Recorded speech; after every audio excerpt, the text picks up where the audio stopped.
When using the new reporting module, your legacy reports will still work after the upgrade, but cannot take advantage of the new features such as scheduling until they are converted. I have my designer for my 7.8 gateway in front of me, and I imported this report from a 7.7 gateway here.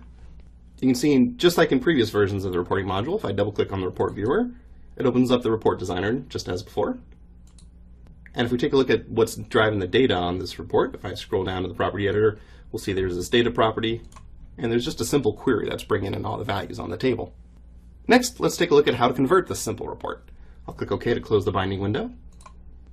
And on the legacy report viewer components, if you right-click, you'll see there's this convert option in the menu. We'll left-click on that. It'll ask us if we want to convert this legacy report into a new project-level report object, which we do. So I'll click OK. Then it'll ask me to name this report. Now, by default, it will use whatever the name of your old report viewer component was using. But let's give it a different name. We'll call it, how about, sign report. And we'll click OK.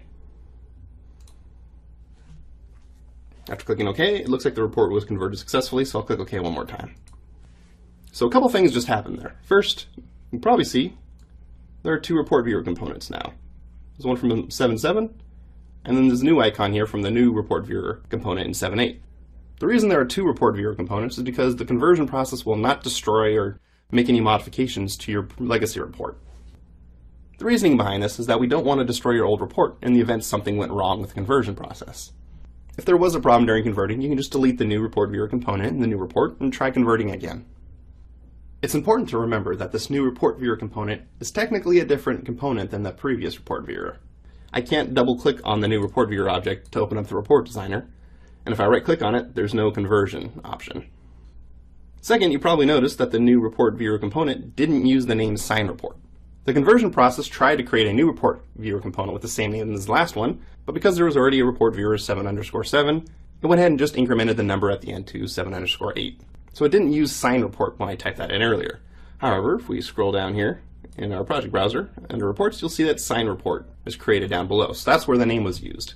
And additionally, the new report viewer component is obviously already set to look at sign report. Next, if we take a look at the properties on this report viewer component, you see that there is a single report parameter named data.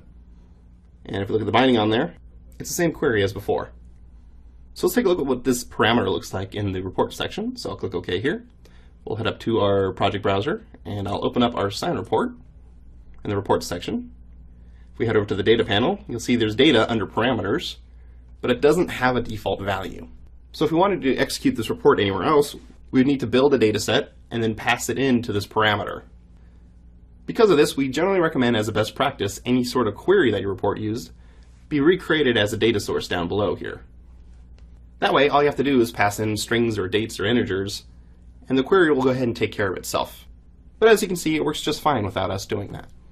Now that our report's converted, we can go ahead and make use of some of the new functions in the new reporting module, such as the schedule section over here. Once you've finished converting your legacy reports, if you're curious to see how scheduling works or any of the other new features in the reporting module, please see the other videos in this course.